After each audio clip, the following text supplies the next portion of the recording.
La première édition de ce trophée, elle sera pour nous. Et je vous le garantis. Salut à tous, c'est Kovac. On se retrouve pour le débrief de ce match entre Montpellier et l'Olympique de Marseille. Victoire 5-0, la Manita du côté de l'OM. Avant qu'on commence, sachez que cette vidéo est sponsorisée par un site qui vend des maillots de foot pas cher.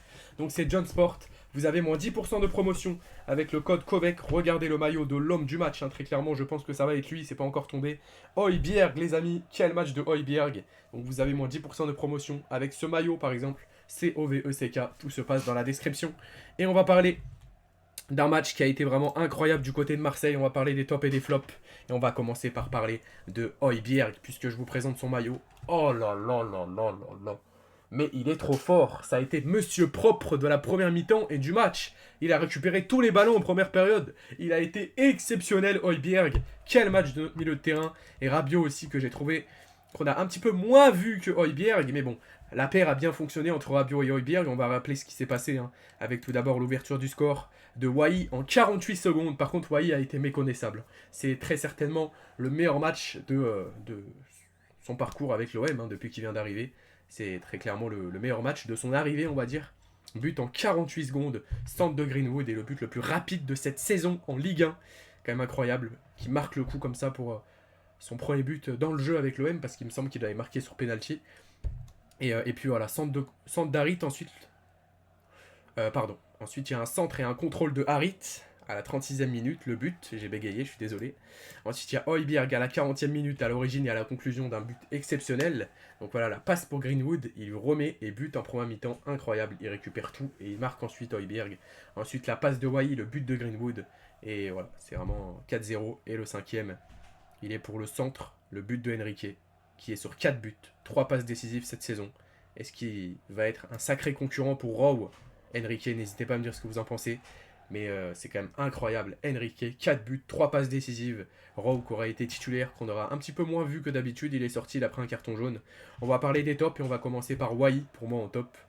Greenwood, Højbjerg, Rouli. Quel match de Rouli aussi. Il n'a pas fait des parades exceptionnelles, mais il en a fait quand il en fallait. Et on va parler des notes des joueurs. On va commencer par Henrique 7, bon il est rentré. Greenwood 9,3, un buteur et passeur décisif, il a été exceptionnel. Et il va mettre la pression à Barcola. Et on met la pression surtout au Paris Saint-Germain. Puisque dans une semaine c'est le Classico. Et on vous attend les Parisiens. On vous attend. Venez, le Vélodrome est grand ouverte, la porte est grande ouverte comme le dit l'expression. On vous attend les Parisiens. Venez, au Vélodrome ça sera pas pareil, je vous préviens les Parisiens. D'accord? Ça va être magnifique. On arrête d'être là dans une semaine. Et les Parisiens, vous êtes foutus. Vous êtes foutus dimanche. Vous êtes morts, d'accord? Voilà, à dimanche les amis les Parisiens. 8,4 pour Højbjerg, 7,1 pour Cornelius, 7,4 pour Balerdi. Harit 8,6. On va parler des statistiques maintenant avec tout simplement 13 tirs pour Montpellier, 21 tirs pour l'OM, 5 tirs cadrés pour Montpellier, 10 tirs cadrés pour l'OM, 34% de possession pour Montpellier, 66% pour l'OM. Je pense que c'est le meilleur match de la saison en tout cas. N'hésitez pas à me dire ce que vous en pensez, sans compter les matchs amicaux. Même en comptant les matchs amicaux, c'est le meilleur match de la saison.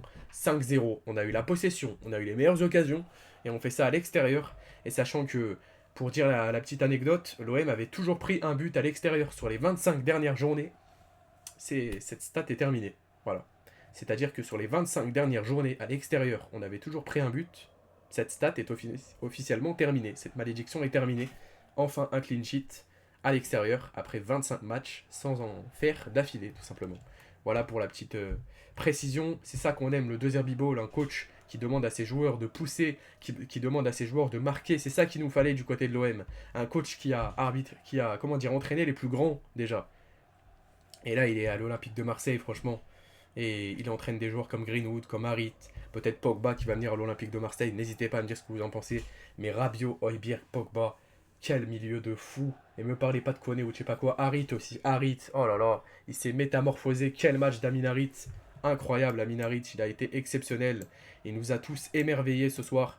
On le critiquait pourtant. Tous les joueurs qu'on a critiqués auparavant, j'ai l'impression, ils se sont dit, bon allez, je vais me réveiller, je vais faire un meilleur match. Wai, buteur, passeur décisif. Rowe, bon, lui on l'a jamais critiqué. Il a toujours été bon. Greenwood, buteur, passeur décisif. Henrique, buteur. Incroyable en vrai, franchement incroyable. Et Harit, du coup, il a été que buteur, je crois, il a pas fait de passe D. Mais franchement magnifique, c'est déjà très très bien pour Amin Harit. Il a tout donné sur le terrain, très clairement. Il a tout donné, le bon vieux Aminarit. Il a été que buteur. 8,6 pour Aminarit d'ailleurs. Mais franchement, on va aller voir le classement. On va aller voir le classement maintenant, les amis, désormais. Puisque l'Olympique de Marseille se trouve actuellement à la 3e place. Voilà, on met la pression au Paris Saint-Germain et à Monaco. Donc on va jouer Paris. Et si on gagne contre Paris dimanche, le Classico au Vélodrome, ce sera tout d'abord une très belle victoire. On sera fiers de l'avoir remporté ce match. Et aussi, très clairement, ça sera remettre les pendules à l'heure. Puisque tout simplement, on aura 20 points et les Parisiens 20 points. Ce qui relancera totalement le titre, on va dire, puisqu'on est déjà à la 8e journée, même si on est qu'en octobre, on a le temps encore, hein, on est le 20 octobre à peine, il va y avoir encore de l'eau qui va couler sous les ponts, comme le dit l'expression.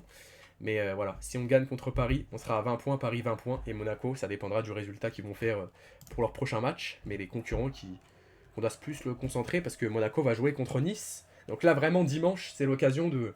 C'est une occasion en or qu'il ne faut pas manquer. Parce que tout d'abord, on va jouer Classico face à un concurrent qui est le Paris Saint-Germain. Et Nice va donc jouer contre Monaco.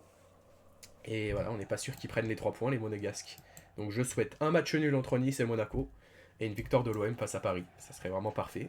Comme ça, au niveau du classement, on serait tout simplement... on serait peut-être premier, non, à voir avec le goal average. Enfin bon. N'hésitez pas à me dire ce que vous en pensez du pronostic pour le Classico. En tout cas, ce soir, j'ai été émerveillé. Franchement, 5-0, c'est la belle vie. On va bien dormir. On va bien dormir, on va bien dormir. Et voilà, n'hésitez pas à me dire ce que vous en pensez de ce match. Un Olympique de merveille exceptionnel. Et des joueurs qui nous ont fait chavirer tout au long du match. Très bon match également de Murillo. Très bon match de Garcia qu'on a défendu. Balerdi taille patron aussi. J'ai oublié de dire, beaucoup de récupération de Balerdi. Rabiot qui est titulaire, je pense, pour la première fois, il me semble. Qui a été très bon dans la doublette avec Højbjerg. Même si on a plus vu Højbjerg. Voilà, un OM magnifique. Qui a le meilleur gardien de Ligue 1. Le meilleur joueur de Ligue 1 qui est Greenwood. Et voilà, on va plus loin, j'espère, et aller l'OM. Et voilà, la concurrence qui va se créer entre Wai et Mopey, on verra ce que ça va donner. La concurrence qui va se créer entre Rowe et Enrique, on va voir qu'est-ce que ça va donner également. Ça va être à De Zerbi de faire ses propres choix. Je vous dis ciao ciao et je vous dis à mardi pour la Ligue des Champions. Ciao ciao. Et allez l'OM.